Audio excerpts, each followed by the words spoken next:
Viewers, আজকে একটা সুন্দর ভিডিও আপনাদের সাথে শেয়ার করছি। প্ল্যান ছাড়াই ভিডিওটা করা। যাই হোক, ঠাকুরের বাজার থেকে একেবারে চৈত্র সেল অবধি আমি সব কিছু দেখাবো, আর দেখতে থাকুন, আশা করি ভালো লাগবে। প্রথমেই আমরা কাশারিপট্রি রয় এনগ্রেভ সেন্টারে চলে এসেছি ঠাকুরের উদ্দেশ্যে। এইখানে আসা দুজন ঠাকুরের কান ছিদ্র করাতে, কানের পরানো যায় না সেই জন্য।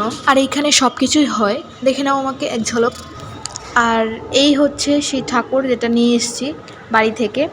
আর এইখানে আমি সবগুলি ঠাকুর আপনাদেরকে দেখাই, যে দুর্গা ঠাকুর এখানে রয়েছে, গোপাল ঠাকুর, খুব সুন্দর সুন্দর অনেক বড় বড় ঠাকুর। আর এই যে ঠাকুরের মাথাগুলো, এইগুলো কিন্তু ঠাকুর ঘরে ঝুলিয়ে রাখলে বা খুব সুন্দর লাগবে। এগুলো কিন্তু পিতলের, আর এখানে কিন্তু পাথরেরও অনেক মূর্তি রয়েছে। এই যে কালী ঠাকুরটা, মা বলছিলেন যে হয়তো বা 50,000 টাকা 60,000 টাকা হবে, কিন্তু এইখানে নাকি 1,00,000 টাকা। আর এই শিব ঠাকুরটা হচ্ছে অরিজিনাল পাথর বললেন, এটার নাকি 3500 টাকা দাম।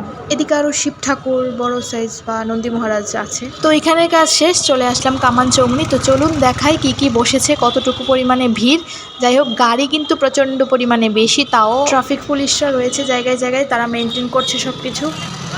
চৈত্র সেল অর্থাৎ রিডাকশন কিন্তু একেবারে জমজমাট আগরতলায়। এখনই এরকম পরিমাণে ভিড়, আরও কিন্তু প্রায় 10-11 দিনের মতো বাকি। অনেক সস্তায় সেল হচ্ছে, আর খুঁজে ঘাটাঘাটি করে আনতে পারলে কম দামে অনেক সময় ভালো জিনিস চলে আসে, এটা ঠিক। আমরা তো দেখতে দেখতে হাঁটতে হাঁটতে যাচ্ছি হকার্সের দিকে, ঠাকুরের চুল মুকুট এইসব কিছু নেব। আর শকুন্তলার দিকে তো একদমই ঢুকবো না, একদিনও ঢুকবো না, কারণ প্রচণ্ড পরিমাণে ভিড়, দেখতেই পাচ্ছ আশা করি। আর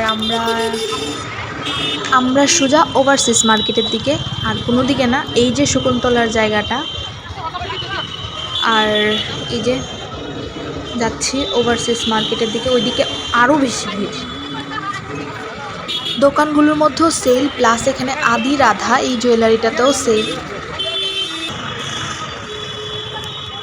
ঢুকে পড়লাম, এখানেও প্রচণ্ড ভিড়, সেল আর সেল, সব দিকেই সেল।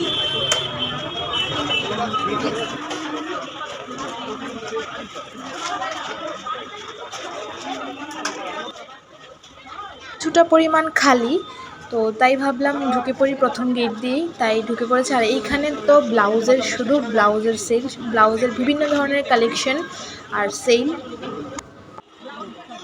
এই ব্লাউজগুলো 200 করে, সবগুলি সব দোকানেই সেম দাম, 200 টাকা করে।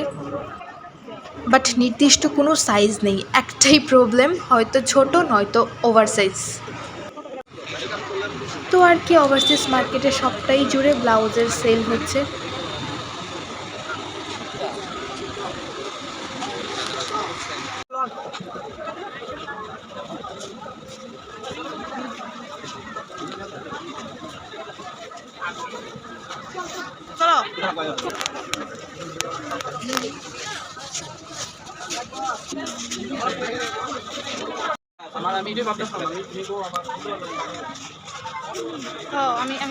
দেখা দেখি শেষ, চলে যাচ্ছি মার্কেটের পেছন দিকে। আর এইখান থেকে নেব হচ্ছে গিয়ে ঠাকুরের সব ধরনের জিনিসপত্র এইখানে পাওয়া যায়, তো এইখান থেকে এখন নেব। এইখান থেকে, এই দোকানটার থেকে আমরা ঠাকুরের সব জিনিস নিই, এখানে সব কিছু একসাথে পাওয়া যায়, অসুবিধে হয় না। চলে আসলাম মার্কেটের একেবারে পেছন দিকে, পেছনের রাস্তাটায়, ব্যাগ বাজারের লাইনে যে রাস্তাটা, এখানে। তো এখন যাচ্ছি বাড়ি, আবার হাঁটতে হাঁটতে। এখানে আছেন জয়মা কালী। তো যেতে যেতে আরেকটা কথা মনে পড়ে গেল, এসে পড়লাম জয়রাম বাইন্ডিং হাউসে। এখানে একটা ফটো ঠিক করাবার ছিল, তো মা এটা ভিতরে বসে বসে ঠিক করা। এই দোকানটা গোলবাজারের ভেতরে। তো এই ছিল আজকে কিছুক্ষণ সময়ের ভিডিও, এখন যাবো সোজা বাড়িতে। So tata.